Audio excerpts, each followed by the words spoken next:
Welcome back to the Woman's Hustle, Thrills and Spills of Entrepreneurship. It's your girl, Coach K. Welcome back to another dope session. Before we get started, make sure you have subscribed to the Upgraded Mindsets Media channel. Make sure you are favoriting the podcast on your favorite audio streaming platform. So if you are looking, then you see I'm not here by myself. I'm going to allow my guest the honor of introducing herself. Hey, girl. Hey, so hello, my name is Demetra Bradley.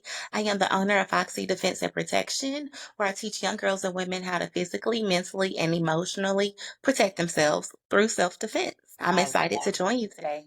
I am excited to have you. Listen, when y'all heard that, right? I love any woman that is helping us empower ourselves in so many different areas. We are some dope creatures. I want y'all to never forget that, okay? And we are going to talk a little bit more about that, but we're also going to dive into a little bit more of something that I know you guys always want to hear about, and that's like the balance of life, work-life balance.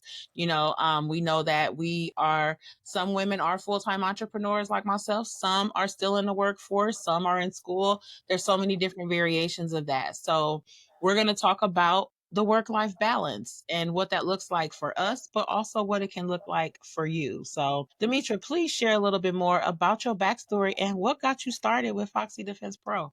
Oh my goodness. So this is going to be very interesting, right? Because like you said, everybody's not a full-time entrepreneur, which is why we're going to have this conversation. Because what I didn't say in the intro is I am a wife. I am a mother of three, 22 years old, 4 years old, and 15 months old. Oh, wait, what's today?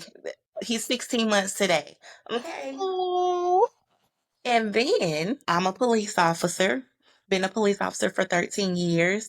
And then I've been the business owner for Foxy Defense Pro for 6 years. So work-life balance is something that I just cannot wait to dive into. But what started me on this journey for helping empower women was I had a call where I was in patrol and we got called to a lady's house where she was involved in a domestic violence situation. It was her kids, and her spouse, and she needed to get out of the situation, didn't really know how. And so sometimes when police arrive, we're not always the most sensitive to that situation because we do answer call, go from call to call to call, right? But it was something different about her. And so I wanted to connect with her on a different level. I asked her questions and got to understand what the issue really was. And hers was she didn't have the confidence to leave because she didn't know where her next meal was going to come from.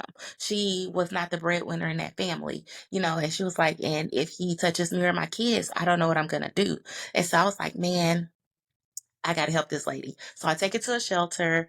And then, that's it. I didn't have anything else to do with it. But I went back to that shelter a couple weeks later for a different call. And it was the shelter calling us for a reason, right?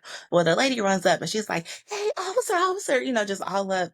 And I'm like, hey, chill out. right, right, Like, you don't run up on cops like that. That's just, right, right. and so she was like, I'm sorry. Do you remember me? You probably don't, but I want to let you know that you helped me get out of a situation. And so she started talking, and I was like, oh, yes. Well, how is that going? And she said, well, they put us on this list for housing. This is where it's going to be. My kids are happier. They're making better grades in school. And, she was just telling me all the positive from me taking that time out to listen to her as a person from woman to woman, right? And understanding what she needed and helping fulfill that. So I opened the business to have that impact more consistently, not just as a police officer, but as a woman in general. So yeah, that's where the passion is. I love that. Listen, as nurturers, it was like something was just pulling at your string with that particular case, right? And I want to say that I'm glad that that particular case did that because it sparked something that you have now had for 6 years, sis. Like, I think that it's amazing. But not only are you teaching from the mental standpoint, but you teaching from the physical standpoint too. So Mhm. please share a little bit more about that. Okay, so with our classes, I do believe that if you do not believe you can overcome something mentally, there's no way that we're going to get out on the floor and not be able to teach you how to do something physically. So we do start all of our classes working on mindset and talking about self-defense of the mind and what you need mentally to be able to protect yourself, protect your children, protect your loved ones, so that you can make it home safely. And then after we talk about that, then we go out on the floor, we do some hand techniques and some elbows, some knees, some kicks, some all of that. And then we do scenarios. And after scenario, well, the part of scenarios is you pull something out of a hat, you read the scenario. Now you got to figure out how to get out of that scenario because I may be the aggressor or my husband may be the aggressor. Most of the Right. time it's going to be him because most of the time that's going to be the size of somebody that's trying to harm you, right? And so you got to figure out and use something we just taught you in that class to get out that situation. So it's a safe space. That's that opportunity for you to figure out the kinks of the initial shock, the let me figure this out real quick. Oh, this is okay. Oh, I messed up. Oh, but she go teach me and tell me how to get out of it better, right? So that's when we do that portion and everybody leaves feeling empowered. They feel better about if something does happen, they know how to at least approach the situation to get out of it safely. I love it. And I really want to go back to what you said in the beginning when you started explaining it, because you have to make sure that this is right before you can do anything else on any level. I stress this every single day. If you guys listen to these episodes, you know, at some point I'm going to talk about mindset because this is where everything begins. So, because that's where everything begins, you have to make sure that you are clear enough to be able to move forward in whatever endeavor it is that you're trying to move on. I love that you guys touched on that because you, as doing self-defense, you don't want their mental to be so out of whack that they Mhm. aren't able to defend themselves, and who's to say what could happen. We don't Uh-huh. want that liability, even though I know we got waivers going on, but Right. you know what I'm saying.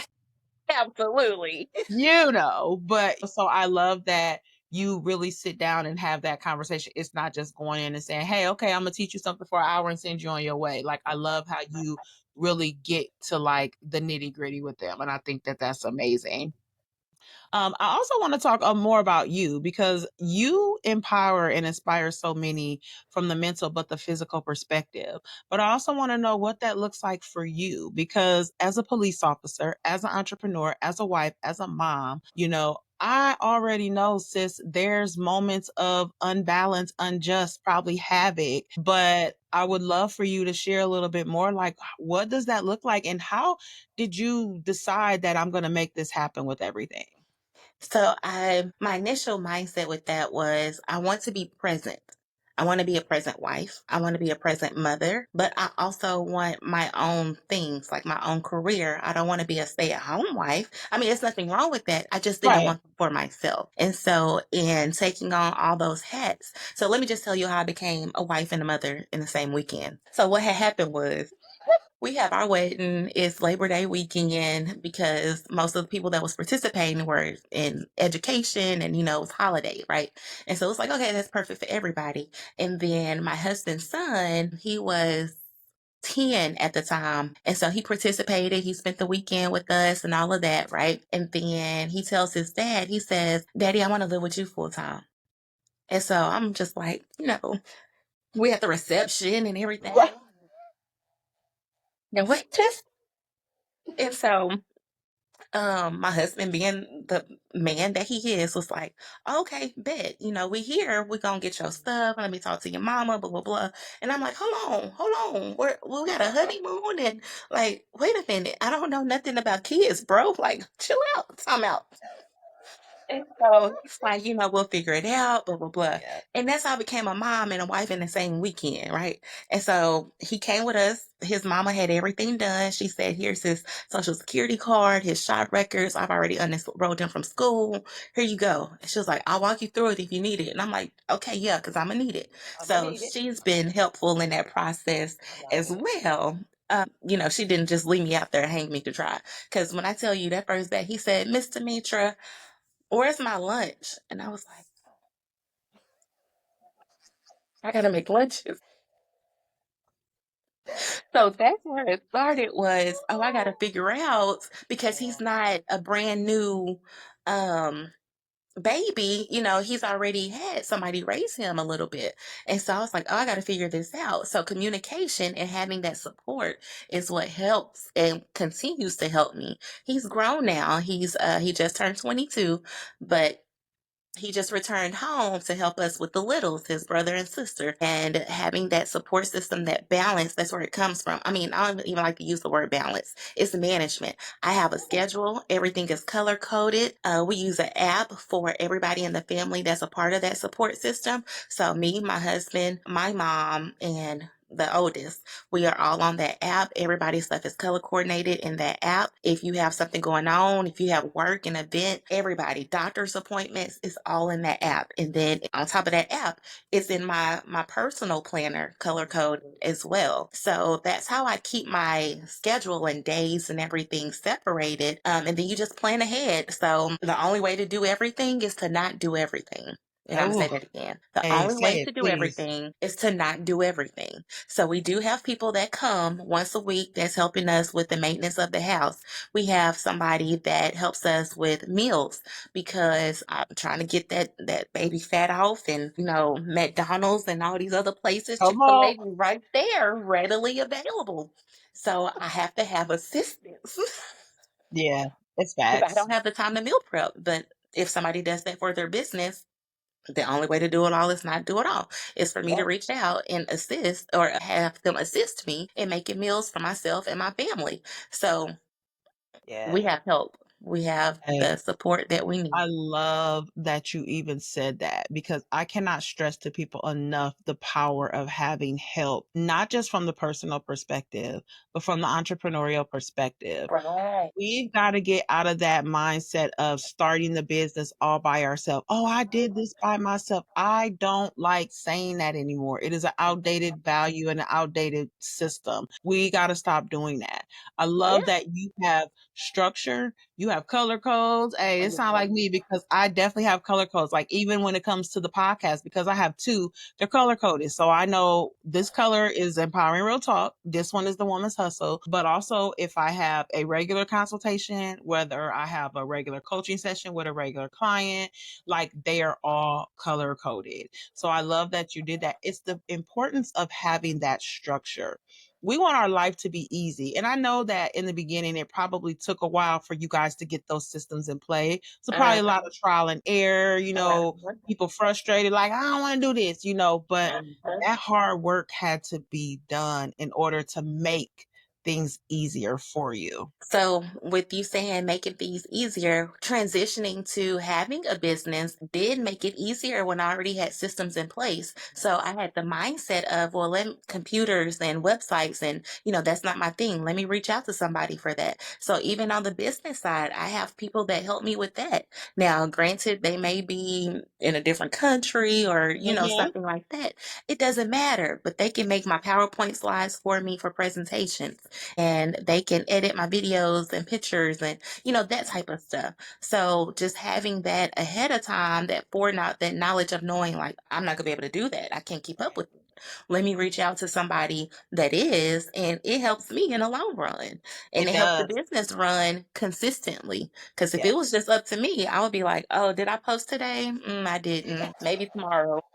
Come on, talk about it. The importance of delegation is so critical. Being able to identify. I personally agree that feel like that, do I want to know everything about my business? Absolutely. I need to know this particular thing. I need to know it. That doesn't mean I want to do it. There's a Right. difference, right? So, yes, do I know how to create a website? Yes. Do I want to do the website? No, I don't. Do I want to handle all social media management? Do I know how to do it? Yes. Do I want to do it? No. But someone that continues to grow, eventually you are going to have to, you cannot expect to grow a business and expect to grow on any form if you are still trying to do everything. Uh-huh. There's going to be no pivot in that. And that speaks from a personal perspective too, getting things together, because how do you, how you balance things for the professional side of things, but as a police officer, but also as a wife and stuff too, how do you make time for like personal things? So Everything is written down. If it's not written down, it does not exist. We write down our date nights. And for this year, we've taken on the responsibility of ABC date nights. So if you don't know what that is, it means that we're picking a letter of the alphabet every other week. So A, and then 2 weeks later is B, 2 weeks later is C. And we're picking something that starts with that alphabet and doing it. So I plan the first one, he plans the next one. I plan the next one, he plans the next one. And we're rotating like that. And we've come closer together because it was like, oh my goodness, the kids are getting a little bit older. The 4 year old, she wants to do cheer and all kinds of stuff. And it's like, girl, Oh, you 4. Watch that tablet, because where are you cheering at for? Nowhere. But she wants to do all this stuff. She wants to swim and she wants to fight like mommy. So we're trying to get her in some of those type of classes. yeah. So spending that time and having it written down and figuring out this is where dance would best fit, this is where jujitsu would best fit, and this is where swim would best fit, and seeing how that works. And then with my husband, being intentional about that time, making I sure love that it's a disconnect from everything else. We're not talking about the kids when we're together. And I mean, if we do, it's like, let's make sure that they okay. Let's look at the app. Oh, they good. All right. Okay. And, enjoying that time and getting back to us, because we were together 3 years before we got married. And so, and then having Chris, or the oldest, come and become my son like immediately, we had to figure that out too. So things got lost in the wayside because it was no planning with that. right. But now that we're on the schedule and everything's good, we are just more intentional about spending time with each other and making time for our friends. So once a month, I do have a time where I go with my girlfriends, because sometimes I'd be like, I don't want to be with you. I just want to go see my friends. Yeah. And I And want to then dress nothing up and I wrong want with to go that. to a tea party or something, right? Because being in a male dominated field, I don't want to be around y'all all the time. Yes. Come on, sis. Talk about it. I want to Talk go to a tea about it. party. I Yeah. want to do some I love line that. dancing or something. Like, I love that for you. Like, I totally love that for you. And I want people to understand, because I had a conversation with somebody that was like, oh, I want to be able to live my best life. Living your best life requires discipline. Living your best life requires structure. Living your best life requires you being intentional on the kind of life you want to have. And that that involves schedules, that involves color coded appointments, that involves all of that, because living your best life is not you just saying, oh, I'm going to take a trip and, but I don't know what's going to happen when I come back, but I'm going to take a trip. No, do I like spontaneity? I do. I do from time to time, yeah, but so I am a planner. So I really want people to understand, living your best life does not mean you're just ready to take trips and do all this and do all that, and you don't got the back end of stuff in order. You've got right. to make sure that those things are structured together. Because those systems also have to run when you're not there. Come And then on. you can't just start over after your week-long vacation or however long it is. Yep. That's going to be a lot to try and make up. You have to have those systems in place. That Yeah. way, when you come back, it's like you never left. Yeah. That's facts, straight like that. When it comes to like the outsourcing thing, I want to kind of get your feedback on the level of trust, right? And like being able to hold people accountable, and who is a part of our tribes, right? Now we know you got hubby, we know you got family when it comes to those things. When it comes to like the business side of things, like how do you kind of vet, people that you potentially want to work with from the entrepreneurial side? I use my personal experience when it comes to that. And I also depend on my feeling that I get, that I say it's from the Holy Spirit. If God says yes, then okay, we're going to move forward. If no, if I get something I can't figure out, can't pinpoint it, then we just not going to move forward. But in that, the physical side of it is friendships are hard. And when we're picking people that we want to be our friends, that we think are going to be around us for a long time, and support us and see us from here and rise here, that type of stuff. And picking those friends, we have to pick people that are trustworthy. We have to pick people that support us. And that looks different, because I may have a friend that supports me for my family stuff, but be like, girl, you need to let that business go. So I may not communicate with her more about the business side of stuff. But if I need a babysitter, she's readily available, you know? So you have to pick and choose on the personal side. So translating that to the business side, when I go to networking events and I'm exchanging information, social media handles, that type of stuff, I'm looking at your profile, I'm looking at your history, I'm seeing how consistent were you on your own page. I'm Come on. seeing because that matters. I don't want you to be in my life for a little bit and then drop off by the wayside because and not communicate. Or if I'm hiring you for a service and you're supposed to be a social media manager, for example, but you don't have your own social media. Yeah. Them are definitely red flags. I love that you're talking about the separation from friendship to business connections, business besties, that kind of thing, because there is a difference. I learned this the hard way, but I love that I learned it because it's a lesson that I needed as an entrepreneur. You can't always roll those people over to the business Mhm. side of things. And that's why it's important to build a network, build a tribe, and do the vetting too. I cannot stress that enough. If you are a business owner, you tell me you own a business, I'm coming to your page looking for your business. Right. But if all I see is toxic stuff, you sharing gossip sites and stuff like that, and I got to scroll for 5 minutes before I see one thing about your business, yeah, Mm-mm. I'm straight. I'm That- not even gonna engage with you anymore. We might have connected on social media, but after 30 days, I'm probably gonna unfollow you because Mhm. I only want intentional minded people, pages, businesses that I see, because Right. that is part of my daily inspiration to see others getting it as hard, if not harder than me. Yeah, exactly. Because that's where my inspiration is going to come from. I don't want to be scrolling social media and be like, oh, now what just happened with that's sad. I don't need that kind of stuff in my life. Nope, nope. And Especially also if I'm too, going to be on a different platform and I'm that looking part. for positivity, I'm going to follow and it's like you can't replicate yourself because you're looking for the same qualities that you have in somebody else. If you miss something, you want them to be able to be like, "Hey girl, did you remember to do X, Y, and Z?" Like it's easier said than done, but you're essentially looking for another you. And we got to be open minded for that, and that's where the mindset comes in as well. You've got to be open minded and receptive to receiving somebody that may not be a long 20-year friendship. You've got to be open minded for that. Me opening up my mind was the best thing that happened for me for that, because I have business besties, I have fellow coaches, I have Mhm, different tribes of people, but they have been my support. mhm, I love my family. My family is supportive, but the crossover to the business, mhm, they can't provide that level of support for me because one, they haven't done it. And mhm. two, they don't know how. They're just like, oh, I support you.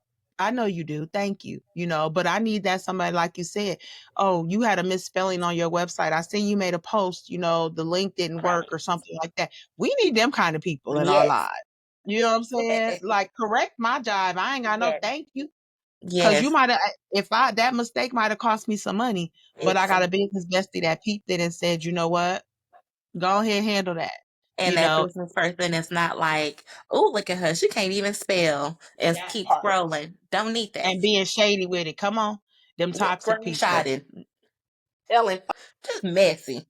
Yes, yes. I know we want to finalize things here, but I really would love for you to share more, because you have so many things going on. I really would love for you to like just kind of really give some thrills and spills about, the ups and downs of your journey. What's like one of the highest moments that you've had during your career and business endeavors, and kind of maybe some of the lower points or lessons, that you've had along the way.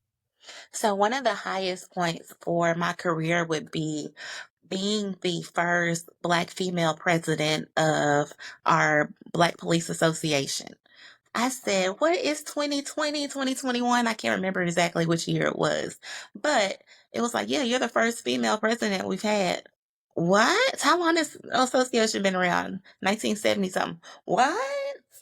But that's because on the Department of 1800, there are only 23 Black females. So that was definitely, yeah, girl, that's a whole different So conversation. dope. Sis. Look, years later, but congratulations, baby. That's history.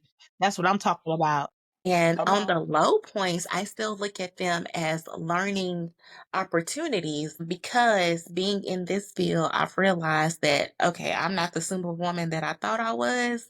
And it has helped me ask for help and be comfortable figuring out how to do things that I'm not confident with. So I teach people how to fight because I know how to fight. I had a brother that threw me to the floor and, 12 years older Right. than me and a cousin. Me and my cousin used to fight. And I'd be like, why I gotta go back over that Amy house with this cousin that fight? But years later, it has helped Yeah. with my Facts. business. But when it comes to firearms, I don't know how to shoot. That's why I teach you how to fight, because I don't know how to shoot. Right. I love So those lows, it's like, well, what you mean you don't know how to shoot? You a cop? I am. But that doesn't mean that I have to pretend that I'm the best at everything. that part. So knowing what your strengths and weaknesses are has been a whole learning lesson for me. And then those lows of taking calls where kids are killed and things like that. I used to take that home with me and be like, man, I wish it was something that I could do to prevent that. But in actuality, it wasn't. And when people are calling you, they're not calling you because it's the best day of their life. They're calling you because there is a problem and they need you to come and help and solve that problem. So I had to find resolution and saying, okay, let me make the best of what it is now. Let me help them from this point on, right? And so going from the highs to lows, the thrills and spills, that's pretty much what it's been. It's been a super, super high, just yep. Whether in your corporate job as an officer, but also as well as your entrepreneurial journey, because each one of those, you're making an impact, sis. Like, and you're making a great impact. And I appreciate you so much for Thank you. stepping into that and being unapologetic in doing so, because sometimes we will let that confidence, we won't have the confidence to be able to step into that. So Yeah. the fact that you're able Oh, to just do that, can I touch on that real quick? Just real quick. yes, please. Okay. Yes. Speaking about that, it took a lot out of me, or it took a lot for me to say, this is not a field that I see a lot of Black women in. Am I sure that I want to teach like martial arts, jujitsu, and Krav Maga? Are people going to believe me? Are they going to think I'm serious? They're not going to take my class. And I had all of those thoughts, every last one of them. That confidence is so important. And that's why now I've on helping people with that mindset. Because again, it starts here, that self-defense of the mind. And that was my first lesson. It's like you often learn when you're teaching and the things that are coming out of your mouth. You're like, that was for me too. Oh, listen, that's what people don't get as coaches and teachers. That's what it's about for me. I Mhm. can say something and I'll be like, ooh, I'm gonna put that into my own play. You know what I'm saying? I am so good with that. I love to be able to do that. But I used to be like, oh, I gotta know everything. I don't. Because Mhm. one thing that this journey has allowed me to be and become is a lifelong learner. Mhm. And as an entrepreneur, I've got to be that because I want to continue to scale. I want to continue to pivot. And that's what I got to do. Be open minded, be receptive, seek mentorship, seek coaches like us.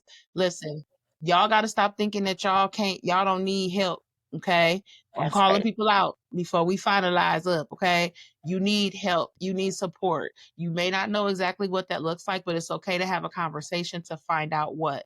It may be something that's only temporary for you that's going to give you what you need to have that clarity to excel like big, but you've got to be open minded to do that. Nobody's going to judge you. You know, you just got to make sure it's the right people. Don't Mhm. have them energy zappers trying to talk to them energy zappers because, baby, they'll have you never starting. Okay. That's right. So you got to really understand that. So, I love this conversation. I think that I love the finalization of the confidence because at the end of the day, we have to have that. Whether it's building, whether it's starting, but also breaking through them fears, Mhm. of just starting. Mhm. I think that that's amazing. So please let us know what's coming up for you. 20. I am having my second annual I'm Worth Fighting for brunch, and I am so Ooh. excited about that. Yes, it's going to be in Fort Worth, Texas. You can find all the details about that at foxydefensepro.com. But I also have self-defense classes coming up. I'm working on something virtual. Just make sure you follow me on social media to get the information for those virtual classes. And I'm just excited for the rest of 2025. Vision board party at the end of the year. I Just love stuff it. like I that. love it. And I will make sure that her details are in the podcast notes, you guys. So I will make it easy for you guys to follow, stay up to date. I'm super excited for you, sis. It just sounds Thank like you got you. so much going on. But thank you again for being who you are and being unapologetic with it. It's Thank appreciated out you. here. Woman to woman, baby. All right, y'all. We're gonna go ahead and get out of here. Please make sure you have subscribed. Let us know what you thought of the episode. Chime in, comment, share this with a friend that may be needing some confidence or maybe needing some wording of words of encouragement to help them step into and elevate themselves personally, but also as an entrepreneur. All right. We appreciate y'all for tuning in. Subscribe, follow, rate, review. I'll holla y'all.